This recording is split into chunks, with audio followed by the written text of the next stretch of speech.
Hello lovelies, in this video we are going to be looking at all the content that you need for your AQA Combined Science Higher Chemistry Paper 1. This is a very specific video. If you look in the description down below, you will see the timestamps for the other versions of this video. So for Biology Paper 1, Primrose really helpful today, Biology Paper 1, like NXL papers, they will all be up as soon as they are ready. You will also see in the description down below limited edition merch. I feel like I'm like, now that I say that, I feel like I'm a proper YouTuber with merch. Just feels a little bit bizarre for me saying that, because what I feel like is a teacher who makes some videos. But anyway, this is all the content that you need. We're going to be going over the topics that are listed as a major focus. We're going to be going over the topics that are listed as the required practicals. It does not include the topics that are listed as not included on this paper. To go with this, there is a workbook where I've taken my current workbooks and moved all the content around. So the topics that are a major focus are at the beginning, then we look at the required practicals, and then the topics that aren't listed but are still going to come up are at the end, and the topics that are not listed are not included. So links to all of those are in the description down below, as well as the new t-shirts and hoodies.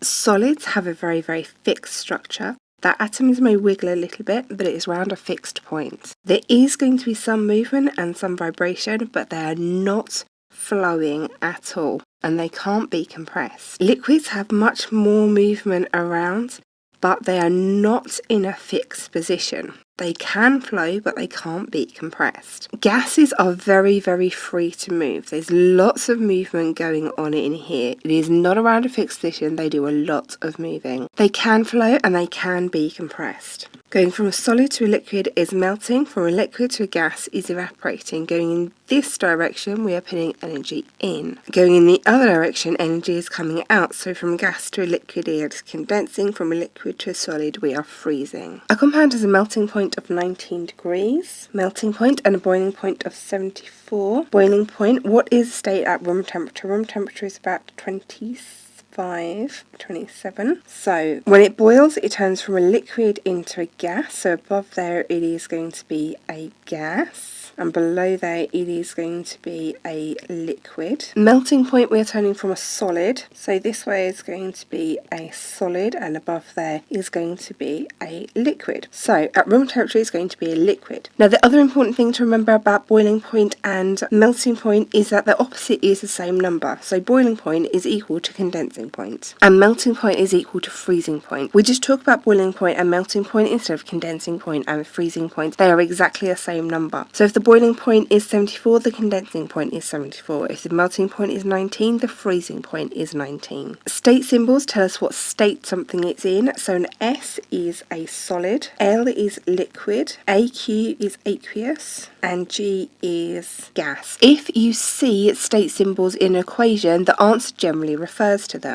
If you see something that's liquid and liquid, or aqueous and aqueous going to a solid, it is going to turn cloudy. If you have a liquid and a solid, or a liquid and liquid and a gas is produced, you're going to see bubbles, or a loss of mass, bubbles or fizzing. Here we have sodium chloride. Sodium are the grey bits you can see, and chlorine are the green bits you can see. The blue lines are the electrostatic interactions, the electrostatic attractions, because the way we get you to draw ionic bonding is really false. It's not just one sodium combining with one chlorine. It is this massive lattice of sodiums and chlorines, or whatever we're looking at, bonding with everything else. So one sodium here isn't just going to be bonding with the chlorine next to it, or the chlorine that it's exchanged electrons to. It's going to be bonded with all of the other ones above it, next to it, behind it, in front of it, everything that it can reach. So this ionic bonding is a massive network, not just the small things that we get you to draw in class. So for ionic compounds, the structure is a giant ionic lattice. Properties, it is going to have a high melting point, high boiling point, and it is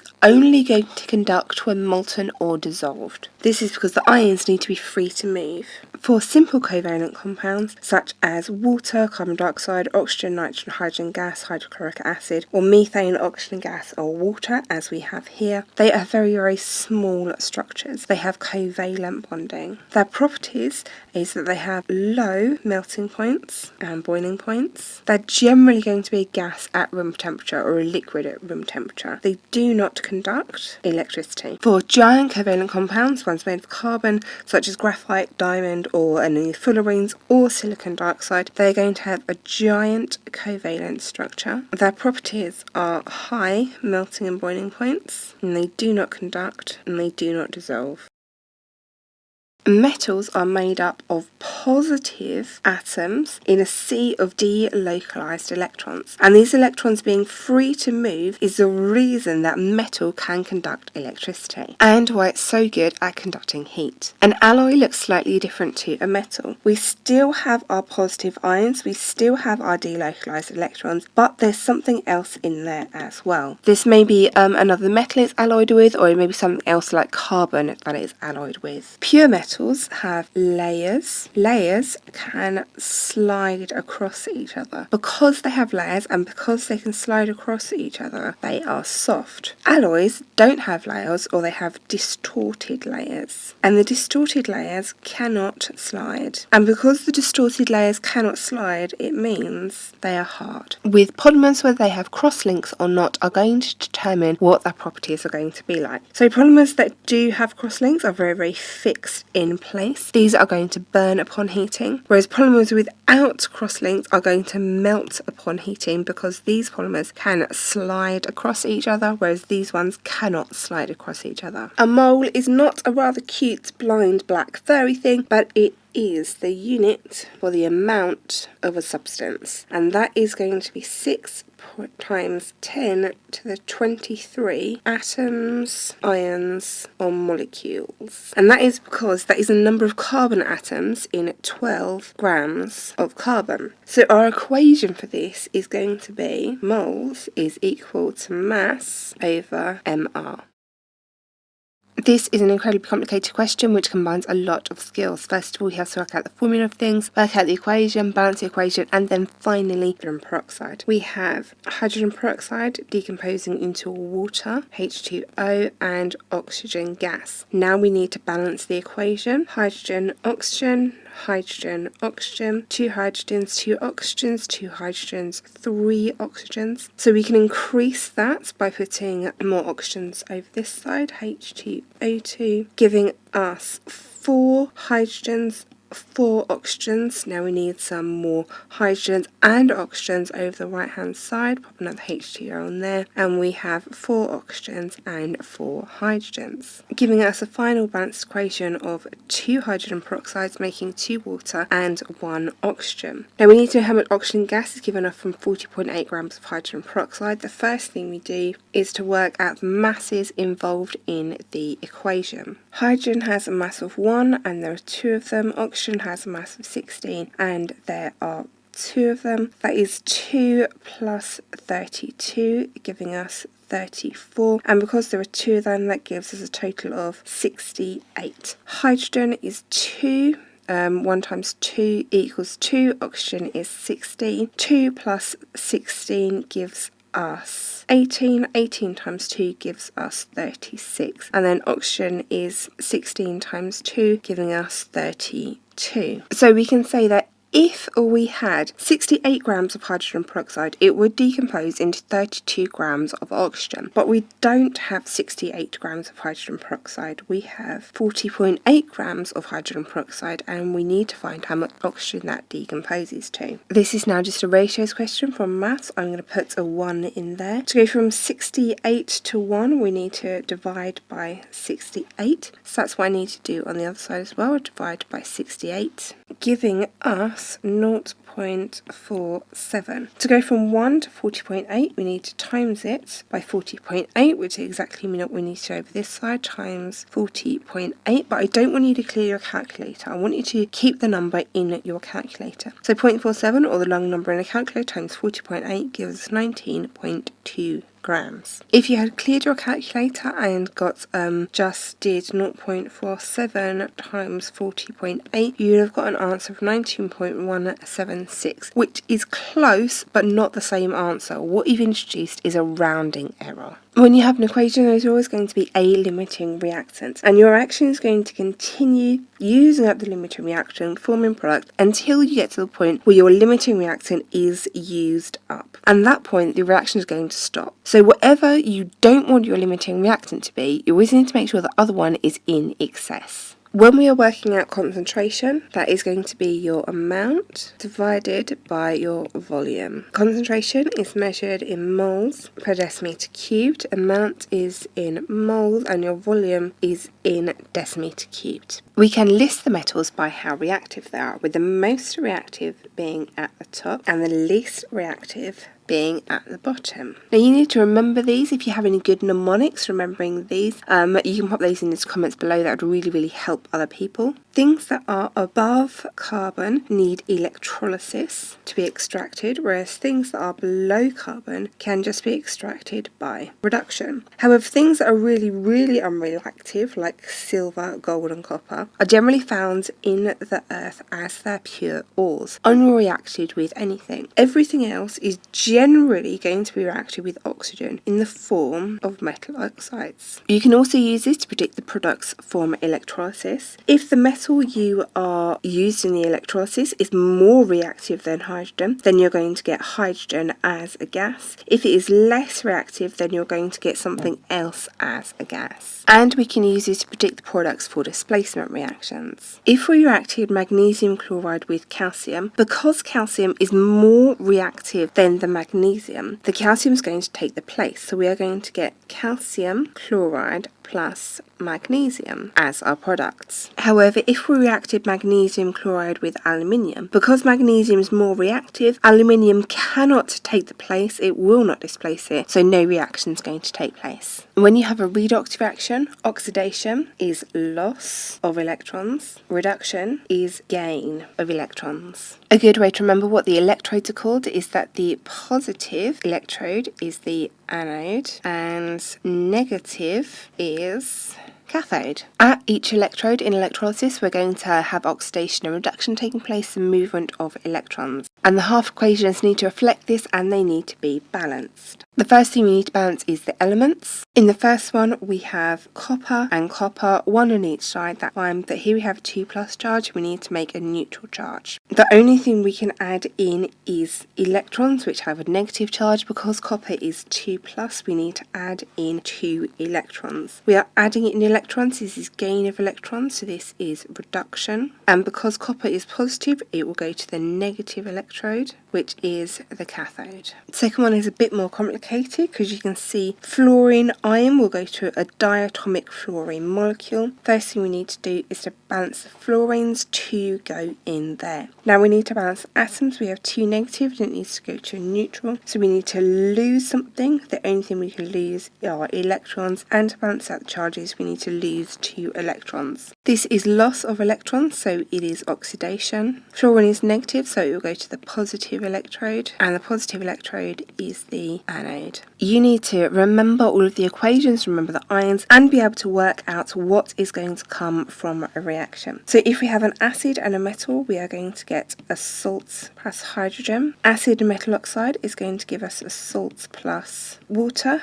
Acid metal hydroxide is going to be a salt plus water. Acid metal base, salt plus water. Acid plus metal carbonate is going to give us a salt, water and carbon dioxide. To work out the formula of the salts, you need to know the formula of all of your ions. I've made flashcards to help you with this. You can watch the video. I'm afraid you're going to need to watch it over and over again so that you learn it. And then you're going to need to make sure that you combine the ions in such a way that they are neutral overall. On the pH scale, things that have a pH 1 are acidic, pH 7 is neutral, and 14 is an alkali. The ions responsible for acidity are hydrogen ions. The ions responsibility for alkalinity 30 are hydroxide ions. The neutralization equation is incredibly important. It comes up a lot, and that tells us that hydrogen ions plus hydroxide ions can be neutralized to produce water. To carry out titration, first of all you need to put 25 centimeters cubed in an alkali into a conical flask, add a phenolphthalein indicator or an indicator like methyl orange, fill a burette with an acid of a known concentration, take the initial reading on the burette and record it, and while swirling the flask use the tap to slowly add drop by drop the acid into the alkali. When the first permanent colour change happens, pink to clear for phenolphthalein, stop adding the acid. Record the final volume in the burette and repeat titers until you get it within 0.05 centimeters cubed. There are two indicators you can use for titrations: phenolphthalein, which is the one you're seeing here, which in an alkali will be bright pink and in an acid will be colourless, or methyl orange, which in an alkali you can see it's going this yellowy colour, and in an acid will be bright red, giving us a neutralization point where it is an orange colour. There is a big difference between strength and concentration. Strong acids are going to fully dissociate into hydrogen ions and other ions. The strong acids are hydrochloric acid, nitric acid, sulfuric acid, hydrobromic acid, hydroiodic acid, and chloric acid. I would expect you to know that hydrochloric acid is HCl, nitric acid is HNO3, and sulfuric acid is H2SO4. The other ones we don't have to worry about too much. Everything else is a weak acid, which means it only partially dissociates. Here we have strong and weak acids at high and low concentrations. So for our strong acid, we can see our hydroxide ions and our hydrogen ions are fully dissociated. They're not touching each other, they are separated. Here we have them at a high concentration, which means there are lots of hydroxide and hydrogen ions compared to very few water molecules. Here we have our strong acid, again fully dissociated but at a low concentration, meaning there aren't very many hydrogen or hydroxide ions in a lot of water. For our weak acids, they are only partially dissociated, so some of the hydrogen hydroxide ions have separated and some of them haven't, meaning that we are going to get some which are still together and some which are separated. At a high concentration, there are going to be lots of acid particles for very few particles of water, whereas at a low concentration, there aren't going to be very many acid molecules per molecule of water. Here we have sodium chloride. Now, ionic compounds have to be molten or dissolved to be able to conduct electricity, because it's when it's in its solid state you can see that this sodium and these chlorines are not going anywhere. They're very, very fixed. However, in a liquid or a molten or a dissolved state, when these ions are free to move around, that is when they're going to be conducting electricity, and that's when you can do electrolysis. Aluminium electrolysis is a slightly different form of electrolysis. We have one electrode up here, this is our positive anode, and another electrode down here, this is our negative cathode. The molten aluminium and the cryolite is just a compound that is added to reduce the melting point of molten aluminium oxide. It's added into this reaction vessel, and we get one reaction taking place down here and another reaction taking place at the top. At the bottom, at the negative cathode, we are going to be attracting the positive aluminium ions. They are going to be picking up electrons and turning into aluminium atoms. This is 3+, so it needs to pick up 3 electrons. And then at the top, at the carbon electrode, we are going to attract the negative oxygens. They are going to be losing electrons and turning into oxygen gas. Because we have 2 on this side, 2 oxygens on that side, we need 2 on that side, which means we now have 4 negative charges, so we need to lose 4 electrons as well. This is a carbon electrode up here, and we are starting a reaction which causes oxygen gas to be evolved. Eventually the oxygen gas will react with the carbon electrode, and we are going to lose the electrode as carbon dioxide. So the carbon dioxide will wear away the electrode eventually, so this will need to be replaced. The molten aluminium collects at the bottom and can be taken off like that, and that is how we purify aluminium. An endothermic reaction feels like it gets colder, whereas an exothermic reaction, you can feel it gets hotter. Another way of saying gets colder would be to take heat in, and another way to get hotter would be to give heat out. Now we can make these slightly more sophisticated by replacing the word heat with the word energy. So now a sophisticated answer is that an endothermic reaction takes energy in and an exothermic reaction gives energy out. During an endothermic reaction, energy is going to get taken in, so we have our reactants down here. Energy gets taken in, so our products are up here. So we can say that the energy of the products is higher than the energy reactants. During an exothermic reaction, energy reaction is given out, so our reactants. Energy is given out, so our products are going to be down here, which means our products have lower energy than the reactants. For example, an endothermic reaction would be electrolysis. An exothermic reaction would be burning or neutralization. You need to be able to calculate the energy change when a reaction takes place, remembering that bonds energy breaking takes energy in and bond making gives energy out. So burning hydrogen in oxygen will give out water. Calculate the energy change for this reaction. The first thing we need to do is write the balanced equation. Hydrogen plus oxygen gives water. We need to put a 2 there to balance out the oxygens and a 2 there to balance out the hydrogens. Draw everything we have. So we have hydrogen and we have 2 of them, so I'm going to draw that twice, plus oxygen turns into, and while the examiner would probably expect you to be able to work out the formulas, balance the equation and draw them by yourself, they would not expect you to recall the bonds in it. The bond energies will be given to you in the exam. Next we're going to list the type of bonds that we have and the number. So we have hydrogen-hydrogen bonds, and we have 1, 2 of those. We have an oxygen-oxygen double bond, and we just have 1 double bond in there. We have oxygen-hydrogen bonds, and we have 1, 2, 3, 4 of those. And now we need to take that and multiply it by the bond's energies. So 2 bonds for hydrogen, that is 2 times 4, 3, 6. 1 times 4, 9, 8. 4 times 4, 6, 4. We can do the maths and work out how much is on each side, adding those up. 872 plus 498 gives us 1370. There's just 1856 on that side. Now we need to do the energy of the reactants minus the energy of the product. So 1370 minus 1856, giving us minus 486 kilojoules per mole. In this type of equation, if you got this symbol wrong, you'd probably only lose 1 mark. It having a negative sign in front of it tells us it is exothermic. So any reaction that is burning, you can check yourself because it should always be exothermic. We can pretty much guarantee that a big calculation is going to come up on this paper, so it is worth practicing these really well. To help you, I've written a book.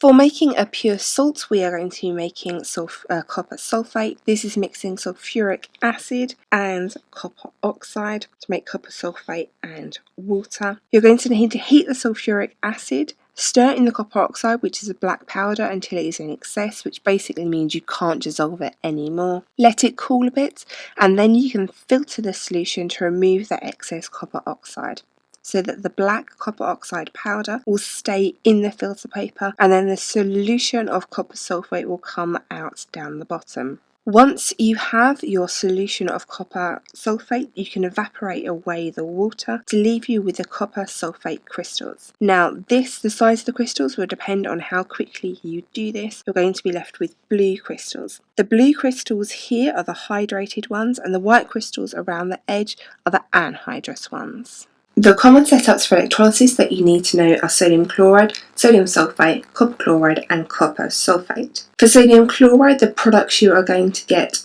are hydrogen gas, chlorine gas and sodium hydroxide. For copper sodium sulfate, the products you're going to get are going to be hydrogen and oxygen gas. For copper chloride, you are going to get copper and chlorine gas, and for copper sulfate you are going to get copper and oxygen gas. When we set up electrolysis, you need positive and negative electrode. Light bulb there just to check that electricity is flowing. You can see bubbles collecting around the positive and negative electrode. Sometimes this might be a metal collecting, as in the case of copper collecting here and here in copper sulfate and copper chloride. You can test for all of the different gases coming off, for example hydrogen, chlorine and oxygen. The test for hydrogen gas is a squeaky pot. The test for oxygen gas is relighting, glowing splint. And the test for chlorine gas is that it bleaches damp litmus paper.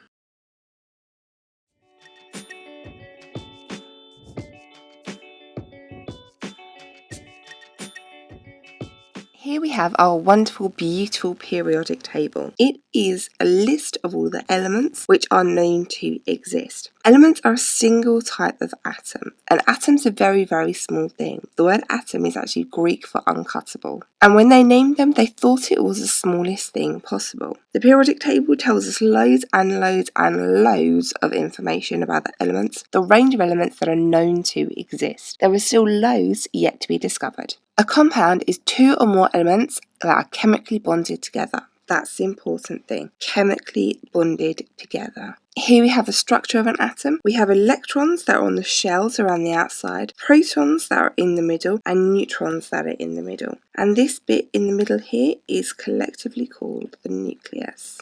Protons are in the nucleus. They have a mass of 1 and a charge of +1. Neutrons are also in the nucleus. They have a mass of 1 and a charge of 0. Electrons are in the outer shells. Their mass is 1/2000 and they have a charge of -1. On the periodic table you will see lots of boxes like this. This tells you all about the elements. This is the element's name, the symbol, and there are two numbers. This is the atomic number and this one is the mass number. Now for these, location doesn't matter. Different textbooks, different sheets are going to put them in different locations. The larger one is the mass number and the smaller one is the atomic number. The atomic number tells us the number of protons and the number of electrons in an atom. The mass number is the number of protons plus the number of neutrons. So here we have calcium. The smaller number is the atomic number, the large number is the mass number. And if you want to find the number of protons, it is simply the atomic number, so in this case 20. The number of electrons is also the atomic number, so again 20. The neutrons is the mass number, which is 40, minus the atomic number, which is 20, equaling 20. You need to be able to take a set of words and turn it into a balanced symbol equation. So there is quite a lot for you to do here because you need to remember the chemical symbols for quite a large number of things. Water is H2O. That turns into hydrogen gas, which is going to be H2, plus oxygen gas, which is going to be O2. And now we need to balance it. Draw a line down the middle, circle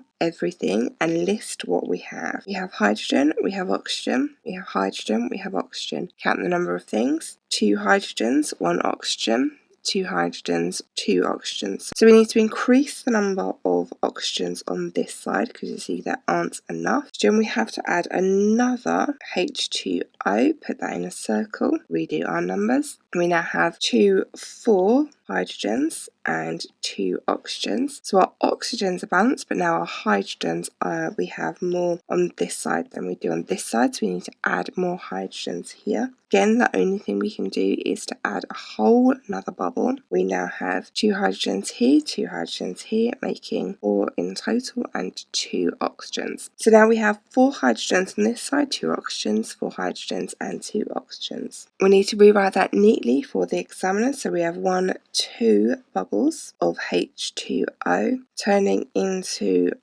2 bubbles of H2 plus 1 of O2.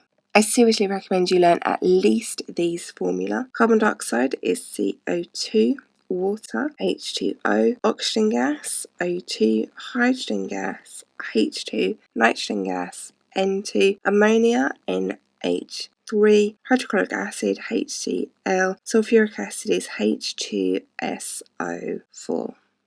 Elements, pure things, compounds, 2 or more different things chemically bonded together, mixture, lots of different things, some of them chemically bonded, some of them not. When you have mixtures and you want to separate them, there are a number of different things you can do. Distillation, where you're going to separate things off by boiling point, so things that have a different boiling point will distill at different temperatures. Evaporation, where we are going to remove the liquid and leave solids that have been dissolved in the liquid in the dish. Filtration, where we have large particles of solid in the liquid. The particles of solid will stay in the filter paper and the liquid will drip through. And fractional distillation, where you can take things off at different boiling points. We haven't always known that an atom had a nucleus and electrons orbiting around the outside. We used to have a plum pudding model, where we had a large cloud of positive charge with negative electrons dotted throughout, a bit like a Christmas pudding, which is why it's called the plum pudding model. Rutherford and Marsden did an experiment to test the plum pudding model. They took an alpha particle gun, and alpha particles are positively charged, and they had a sheet of very thin gold foil. And what they did is they fired alpha particles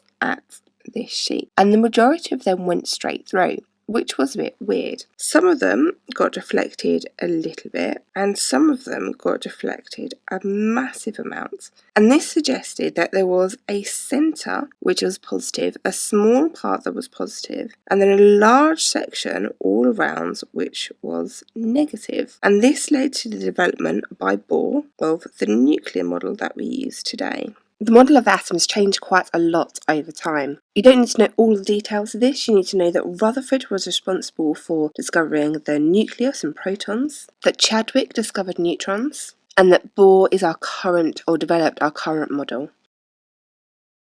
The periodic table gives us loads and loads of information. The first bit of information it gives us are about groups. Now groups go down the periodic table. Group 1, Group 2, 3, 4, 5, 6, 7, 8, or Group 0. Groups tell us the number of electrons on the outer shell. So things in Group 1 are going to have 1 electron in the outer shell. Things in Group 2 are going to have 2 electrons in the outer shell. Group 6, 6 electrons in the outer shell. Group 7, 7 electrons in the outer shell. Periods go across the periodic table. So here is our first period, the one that everyone always forgets because it's only got hydrogen and helium in. Here is our second period. Here is our third period. And the periods relate to the number of shells that things have. They also remind us how many electrons are in each shell. So in the first period there are 2 elements, which means there are going to be 2 electrons in that shell. In the second period there are 1, 2, 3, 4, 5, 6, 7, 8 elements, which means there are going to be 8 electrons in that shell. And we can use this information to tell us about the electronic configuration. Here we have magnesium. Here is magnesium on the periodic table, and we can see that the number of electrons it has is 12. It is in group 2 and it is in period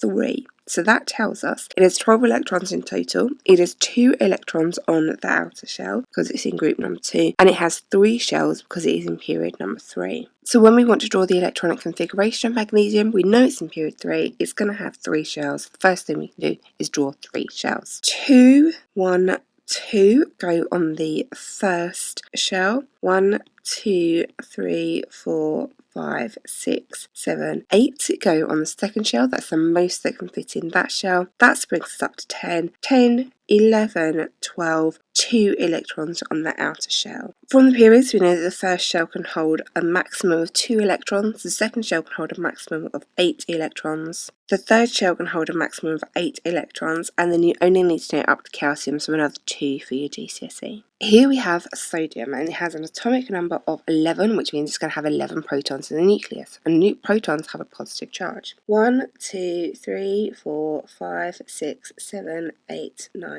10, 11. Now in the atom it has 11 electrons drawn on here. Electrons have a negative charge. 1, 2, 3, 4, 5, 6, 7, 8, 9, 10, 11. Now in an atom, the positive charges and the negative charges cancel each other out, so the overall charge on the atom is going to be 0. However, when sodium makes an ion, this electron here goes away. So it still has the same number of protons, it's still sodium. 1, 2, 3, 4, 5, 6, 7, 8, 9, 10, 11. But it's lost an electron. 1, 2, 3, 4, 5, 6, 7, 8, 9, 10. So it has 1 more proton than it has an electron, meaning this is going to have an overall positive charge. Metals are going to lose electrons, and when we lose electrons we get positive charges, and non-metals are going to be gaining electrons, and when we gain electrons we get negative charges.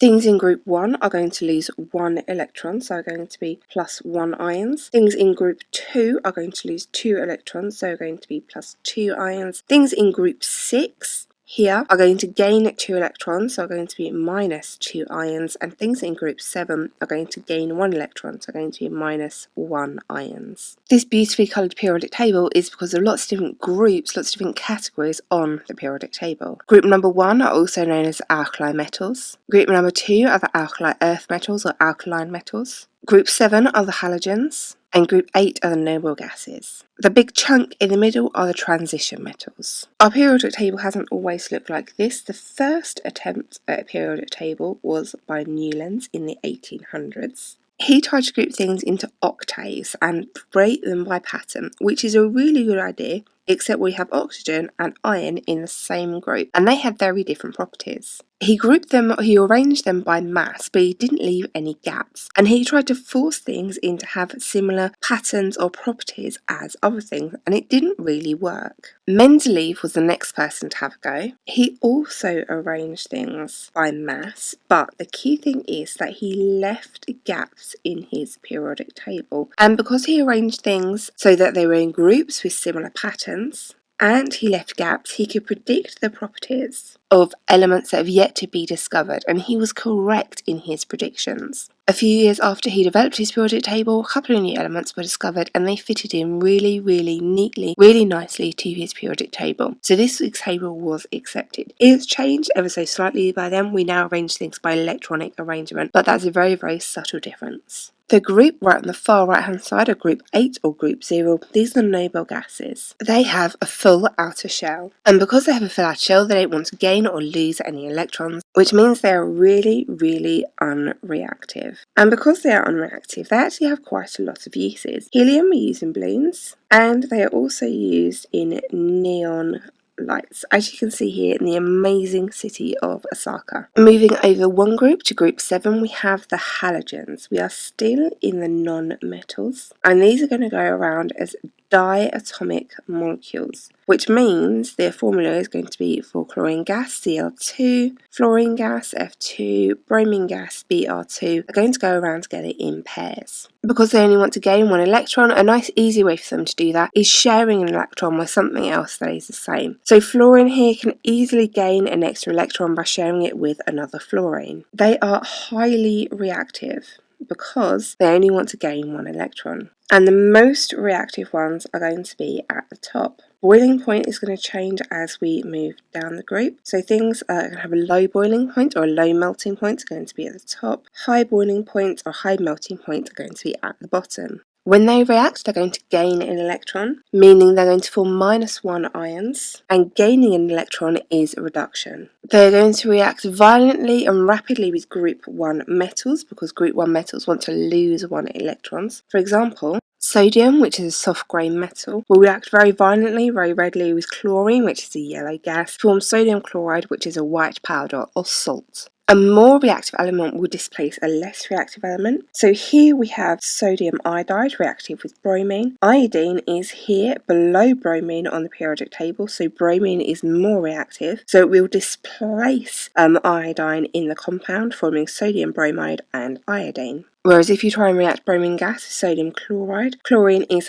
higher than bromine on the periodic table, so it's more reactive. You are going to get no reaction because bromine cannot displace chlorine out of this. These are commonly known as displacement reactions. The halogens are mostly used for sterilising things, for example chlorine. You're commonly going to know that as coming from swimming pools. Halogens want to gain 1 electron, so the most reactive ones are at the top. That's where there's least shielding between the electron they want to gain and the nucleus. Your alkali metals react very violently with water, and this is where you're going to see some flames coming from, some different colours coming from. This is one of the things that we use to make the different colours in fireworks. So the lovely, lovely lilac flame from potassium we can use in fireworks. If you've seen these in school, these are soft grey metals which are easily cuttable. They need to be kept in oil so it doesn't react with oxygen or with the water in the air because it's a very, very violent reaction. When the metal reacts with oxygen, we're going to get a metal oxide, which if you've seen these in school, when it was cut, it was shiny, but it soon started to dull. The dullness is the metal oxide. The metal plus water is going to form a metal hydroxide.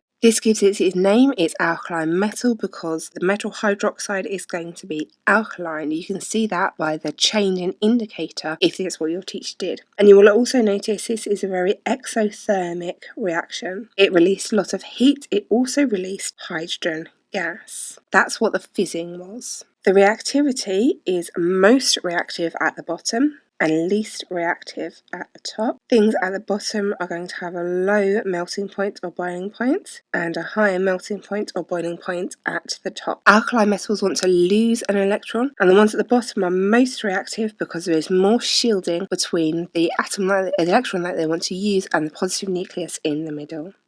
Ionic bonding is the transfer of electrons from a metal, which is on this side of the periodic table, to a non-metal on this side of the periodic table. Anything that is in group 1 is going to form a +1 ion, group 2 a +2 ion, group 6 a -2 ion, group 7 a -1 ion. Here we're going to make magnesium oxide. Magnesium is in group 2, so it has 2 electrons on its outer shell. Oxygen is in group 6, so it has 6 electrons on its outer shell. In ionic bonding, oxygen is going to keep the electrons that it's already had, and the electrons that were with magnesium are going to be transferred to oxygen. We call these dot and cross diagrams because one element has a dot for electrons and the other element has a cross for electrons. We then draw square brackets around these and indicate the charge. So magnesium has lost 2 electrons, so it's going to have a +2 charge. Oxygen has gained 2 electrons, so it's going to have a -2 charge. Covalent bonding is the sharing of electrons between 2 non-metals, these up here. And these are the common ones you need to know how to draw. For each of these, you need to be able to give the name, the formula, be able to draw it with lines, and be able to draw the dot and cross diagram. So hydrochloric acid or hydrogen chloride, 1 element of hydrogen, 1 element of chlorine. Ammonia, NH3.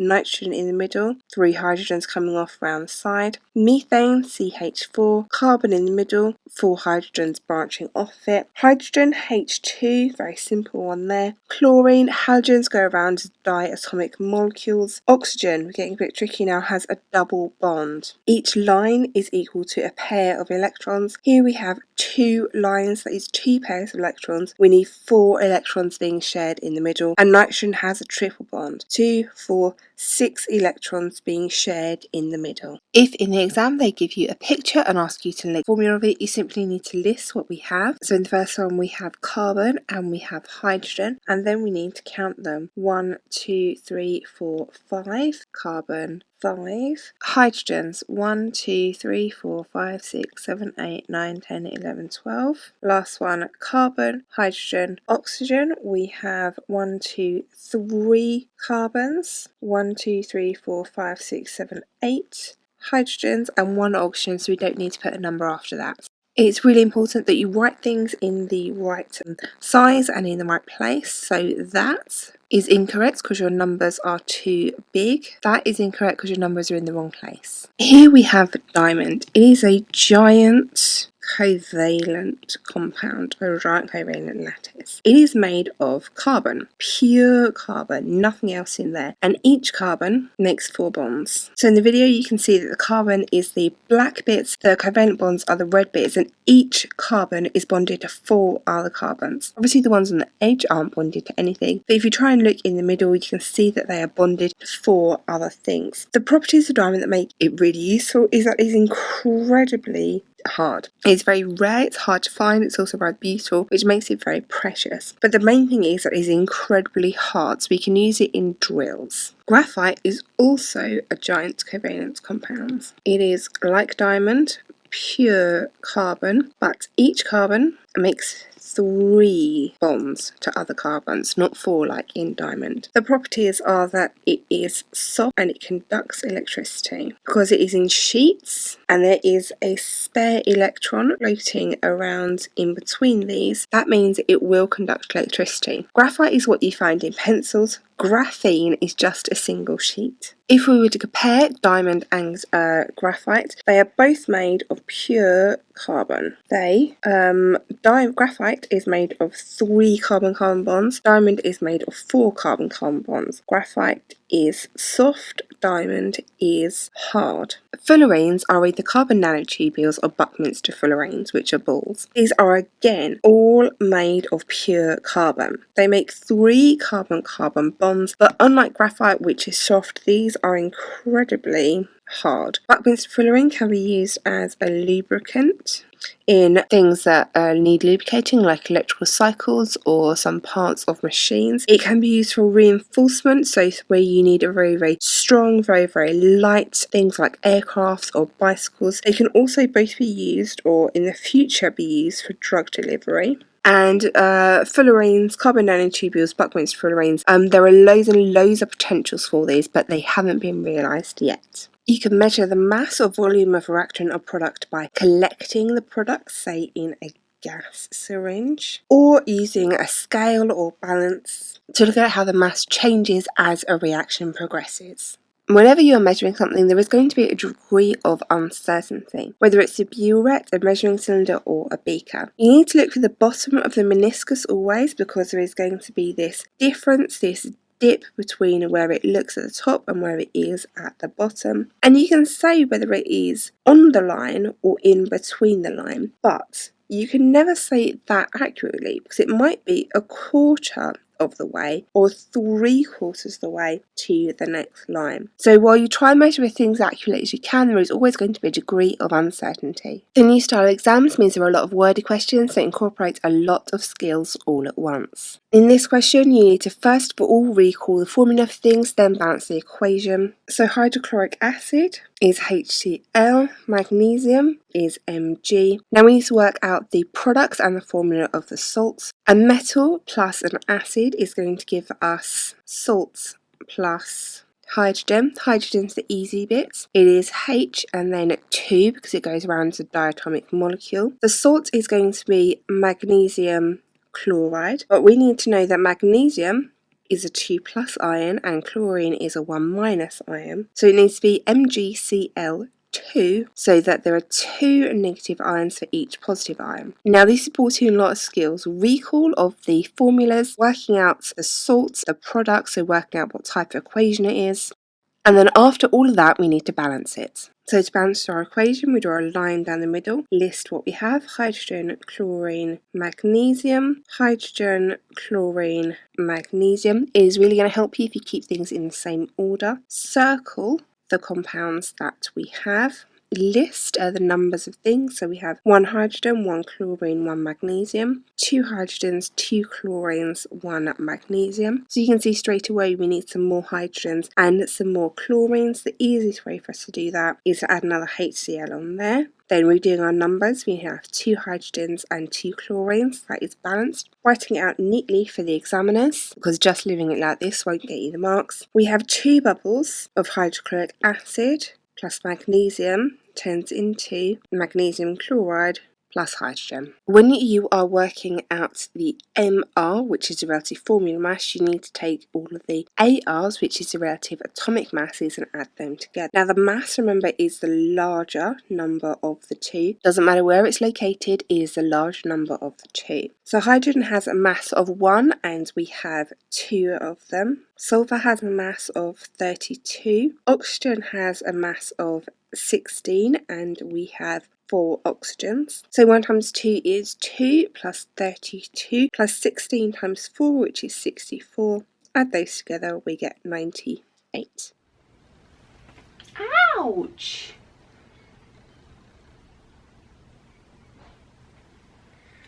This is why in some videos I have unexplained scratches.